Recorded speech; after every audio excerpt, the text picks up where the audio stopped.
Assalamualaikum warahmatullahi wabarakatuh. Baiklah, di sini kami akan menjawab 10 pertanyaan mengenai Karl Marx dalam mata kuliah Teori Sosiologi Klasik. Kritik Karl Marx terhadap sistem ekonomi kapitalis.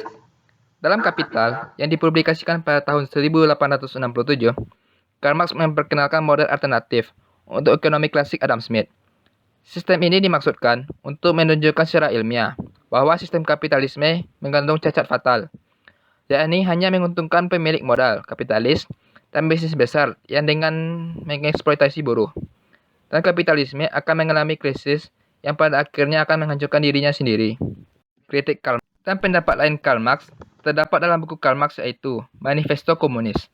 Marx menyatakan bahwa kapitalisme merupakan sintesis dari era perbudakan dan feodalisme. Sebagai sintesis kapitalisme tentu memiliki beberapa kelebihan dibandingkan dengan tesis dan antitesisnya. Marx menuliskan beberapa perbandingan antara tesis, antitesis, dan sintesisnya, yakni di bawah kapitalisme, kekuasaan bebas setiap pribadi atas hak milik bisa berkembang, berbeda dengan pada saat feodalisme yang hanya memberikan kebebasan kepada kaum ningrat. Pekerjaan mesti sikapnya upahan, namun menjadi bebas, tanpa kerja paksa, seperti dilakukan pada zaman sebelumnya. Di zaman feodal, produksi hanya demi konsumsi. Misalnya asal rakyat sudah memberi UPT cukup buat kaum ningrat, maka tak ada gunanya lagi untuk berproduksi. Di bawah kapitalisme, produksi barang dagangan mencapai kemajuan besar dan bersifat universal, karena produksi diadakan demi pasaran dan dengan tujuan mencapai untung. Namun setiap tesis memiliki kelemahan, yang mengundang lahirnya antitesis baru. Demikian pun ketika kapitalisme sebagai sintesis yang menjelma menjadi tesis. Kapitalisme memiliki beberapa kelemahan, yang mengundang lahirnya tesis baru, yakni sosialisme yang kemudian digiring Marx dalam melahirkan komunisme. Apa sajakah kelemahan kapitalisme? Pertama, lapisan tengah yang tidak memiliki modal seperti kaum tani dan borjuis kecil, makin lama makin menghilang, dan masyarakat akhirnya menjadi dua kutub. Pertama kaum kapitalis dan kedua kaum proletariat. Yang kedua, karena persaingan antar kaum kapitalis, masing-masing kapitalis berjuang mati-matian untuk mengeruk keuntungan sebanyak mungkin. Salah satu cara mendapatkan keuntungan adalah dengan menghisap kerja kaum buruh. Hubungan antara sistem ekonomi kapitalis dengan eksploitasi. Kapitalis adalah produksi barang untuk mendapatkan keuntungan. Perusahaan kapitalis tidak peduli dengan kebutuhan masyarakat, satu-satunya tujuannya adalah untuk meningkatkan keuntungan pemilik bisnis. Kapitalis didasarkan pada dominasi dan eksploitasi yang konsekuen. Dominasi ada ketika seseorang atau sekelompok orang menggunakan kekuatan sosial orang lain yang disebut dengan yang didominasi, dan juga untuk mencapai tujuan mereka yang disebut dengan dominator, yang bukan tujuan dari subjek yang ditundukkan. Sistem kapitalis dicirikan oleh pemanfaatan tenaga kerja untuk bekerja dengan tujuan memperkaya kaum kapitalis, dan oleh itu merupakan sistem yang dominan dan eksploitatif karena menandakan kemampuan dan hak untuk hidup dari eksploitasi.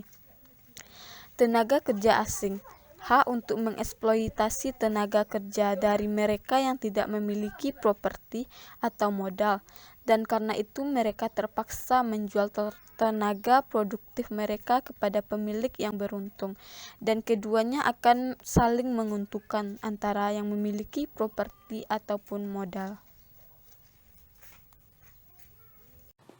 Baiklah, saya Nurul Hafifah akan menjelaskan pertanyaan nomor 3, yaitu bagaimana cara Karl Marx menjelaskan proses eksploitasi.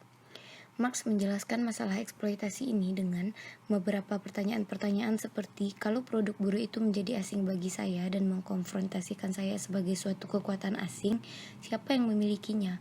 Kalau kegiatan saya sendiri bukan milik saya, tetapi sebagai suatu kegiatan yang asing dan memaksa, lalu siapa yang memilikinya? Bukan diri saya, tetapi yang lain di luar diri saya. Dan siapa yang lain itu? Jawaban yang jelas adalah bahwa yang lain itu adalah majikan kapitalis yang memperkuat dan mempertahankan haknya untuk mengeksploitasi tenaga kerja kelas buruh tersebut dengan adanya pengaturan yang membela kaum kapitalis tersebut.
Baiklah, saya Nurmaida Nasution, BP 1015.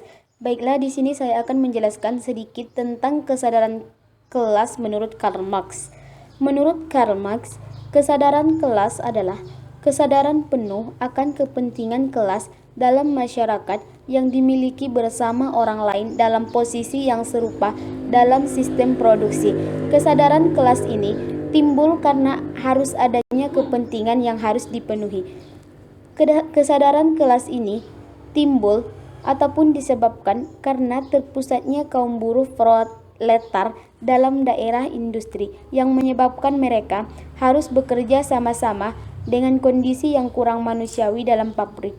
Kaum proletar menjadi sadar akan penderitaan bersama dan kemelaratan ekonominya sehingga mereka melakukan kerjasama dengan kaum buruh dan kaum proletar dalam memenuhi kepentingannya bersama-sama sehingga timbullah kesadaran kelas dalam golongan tersebut. Baiklah, yang keenam. Apa itu yang dimaksud dengan kesadaran palsu? Kesadaran palsu atau false consciousness adalah yang pertama, agen manusia yang tidak peduli atau cuek terhadap motivasi kekuasaan yang mendorong pikiran dan tindakannya, atau dengan kata lain, kesadaran palsu mencakup lemahnya pengetahuan nyata atau sebuah wujud ketidakpedulian atas sebab-sebab yang memengaruhinya. Yang kedua, false consciousness, apa yang orang bayangkan sebagai penyebab atau apa yang agen manusia rasakan sebagai pendorong nyata, sesungguhnya bukanlah penyebab senyatanya, yakni ideologi yang mencakup setumpuk keyakinan palsu atau ilusif, bahkan penipuan diri. Dan yang ketiga, agen manusia memiliki kesadaran palsu karena mereka menafsirkan motivasinya sendiri dan sumber gagasan mereka dengan cara idealistik, atau karena seluruh tindakan yang dimediasi oleh pikiran pada akhirnya muncul padanya atas dasar pikirannya. Intinya, apa yang disebut sebagai kesadaran palsu adalah ketika kelas pekerja gagal merealisasikan kesadaran sejatinya sebagai sebuah kelas.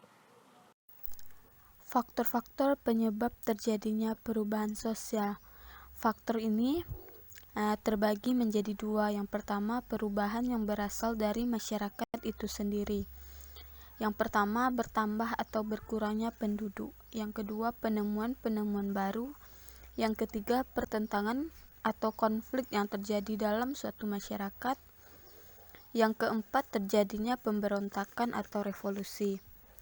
Kemudian yang kedua, perubahan yang berasal dari luar masyarakat itu sendiri. Yang pertama, sebab-sebab yang berasal dari lingkungan fisik. Yang kedua, peperangan. Dan yang ketiga, pengaruh kebudayaan lain. Baiklah, saya Nurmaida Nasution, BP 1015 akan menjelaskan tentang bagaimana proses terjadinya perubahan sosial menurut Karl Marx. Menurut Karl Marx, analisa dialektik merupakan inti dari ataupun merupakan salah satu yang mengakibatkan perubahan sosial. Umumnya, analisa dialektik ini meliputi suatu pandangan tentang masyarakat yang terdiri dari kekuatan-kekuatan yang berlawanan yang sewaktu-waktu menjadi seimbang. Analisa dialektika peka terhadap kontradiksi internal dalam masyarakat. Memecahkan kontradiksi dengan analisa dialektik itu mempercepat tumbuhnya tahap baru dalam sejarah. Dalam pandangan Marx, kontradiksi yang paling penting adalah antara kekuatan-kekuatan produksi material dan hubungan-hubungan produksi dan antara kepentingan-kepentingan kelas yang berbeda. Namun, gerak sejarah yang bersifat dialektik tidak terlepas dari kemauan dan usaha manusia. Manusialah yang menciptakan sejarahnya sendiri. Ironi dialektik ini dilihat dalam kenyataan bahwa di masa awal perubahan borjuis, proletariat yang sedang muncul membantu kelompok borjuis dalam memperjuangkan melawan aristokrasi. Singkatnya, satu kelas revolusioner berhasil kalau dia mampu menghubungkan kepentingan kelasnya sendiri dengan tuntutan sosial masyarakat sebagai keseluruhan. Dalam masyarakat, dapat disimpulkan bahwa perubahan sosial itu disebabkan oleh adanya kemauan ataupun usaha masyarakat dalam menciptakan sejarah baru ataupun menciptakan menciptakan kehidupan-kehidupan yang bersifat baru dalam suatu masyarakat. Nomor 9. Pengertian infrastruktur dan superstruktur adalah konsep yang digunakan oleh Marx untuk membedakan dasar-dasar perubahan tatanan sosial yang penting. Dalam pengertian Karl Marx, bahwa suprastruktur berarti semua produksi yang bersifat non-materi yang berasal dari ide masyarakat, antara lain lembaga-lembaga politik, hukum atau undang-undang, agama, pemikiran, filsafat, dan etika. Sedangkan infrastruktur bagi Karl Marx bersifat yang mengacu pada sumber daya, antara lain kondisi produksi, iklim, sumber daya alam, alat-alat produksi, yaitu termasuk alat dan mesin, dan hubungan produksi, yaitu kelas sosial, dominasi, keterasingan, dan upah, dan sebagainya. Nomor 10. Kedudukan agama dalam struktur masyarakat. Agama dalam struktur masyarakat menurut Karl Marx ialah salah satu bentuk dari ideologi. Agama merupakan dasar dari sebuah pemikiran abstrak seperti Tuhan. Agama juga mengambil gagasan abstrak sebagai jalan agar manusia bisa mengetahui sifat asli mereka. Menurut Marx, agama adalah candu atau aslinya ditulis dalam bahasa Jerman. Agama adalah opium bagi masyarakat. Dari tulisannya, Marx sebenarnya sedang membuat argumen struktural fungsionalisme dari agama dan secara partikular tentang agama yang terorganisasi. Marx percaya bahwa agama memiliki fungsi tertentu dalam masyarakat yang mirip dengan fungsi opium terhadap orang sakit atau cedera. Ia mengurangi rasa sakit dan memberi ilusi yang menyenangkan kepada si sakit. Di sisi lain, agama seperti opium juga mengurangi energi dan keinginan mereka untuk melawan realitas yang opresif, tak punya hati, dan tak punya jiwa yang telah dipaksakan kapitalisme kepada mereka. Sekian dari kami. Terima kasih atas perhatiannya, dan Assalamualaikum warahmatullahi wabarakatuh.